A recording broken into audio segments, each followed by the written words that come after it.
PR বা সংখ্যানুপাতিক প্রতিনিধিত্ব নির্বাচন পদ্ধতির 10টি প্রধান সুবিধা বা বৈশিষ্ট্য হল ন্যায্য প্রতিনিধিত্ব। এই ব্যবস্থায় দলগুলো তাদের প্রাপ্ত ভোটের হারের সাথে প্রায় সমানুপাতিক হারে আসন লাভ করে। ফলে সংসদের চিত্রটি জনগণের প্রকৃত সমর্থনের প্রতিফলন ঘটায়। ভোট নষ্ট কম হওয়া।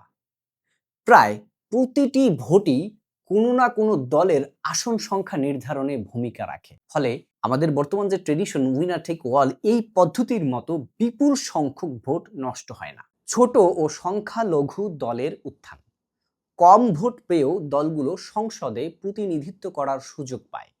এটি নতুন ও সংখ্যালঘু মতাদর্শের দলগুলোকে রাজনীতিতে প্রতিষ্ঠিত হতে সাহায্য করে।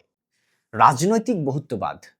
একাধিক দলের প্রতিনিধিত্ব নিশ্চিত হওয়ায় একটি প্রাণবন্ত ও দলীয় গণতান্ত্রিক ব্যবস্থা গড়ে ওঠে এবং ভোটারদের সামনে পছন্দের সুযোগ বাড়ে।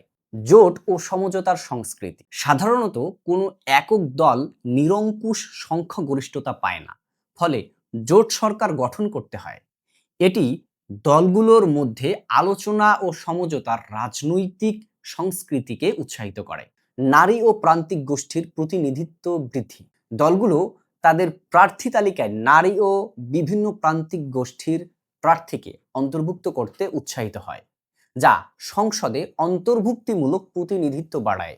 ভোটদানে আগ্রহ বৃদ্ধি। ভোটাররা যখন দেখেন যে তাদের ভোট বৃথা যাবে না, তাদের পছন্দের ছোট দলও সংসদে যেতে পারে, তখন তারা ভোট দিতে অনেক বেশি আগ্রহী হয়। ভুল বিজয়ের সম্ভাবনা হ্রাস। এই পিআর পদ্ধতিতে কোনো দলের পক্ষে কম ভোট পেয়েও বেশি আসন জিতে সরকার গঠন করার মতো অসামঞ্জস্যপূর্ণ ফলাফল হওয়ার সম্ভাবনা একেবারেই থাকে না।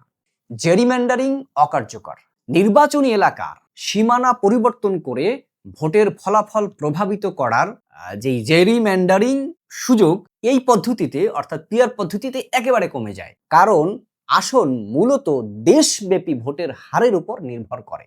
নীতিগত স্থিতিশীলতা। জোট সরকারের নীতিগুলো ব্যাপকভাবে আলোচনার মাধ্যমে তৈরি হয় বলে সেগুলো সাধারণত উগ্র বা একপেশে হয় না এবং ঘন ঘন ক্ষমতার পরিবর্তনেও নীতির ধারাবাহিকতা বজায় থাকে। তো এতক্ষণ আপনারা দেখলেন পিআর বা সংখ্যানুপাতিক পদ্ধতির 10টি ভালো দিক বা বৈশিষ্ট্য।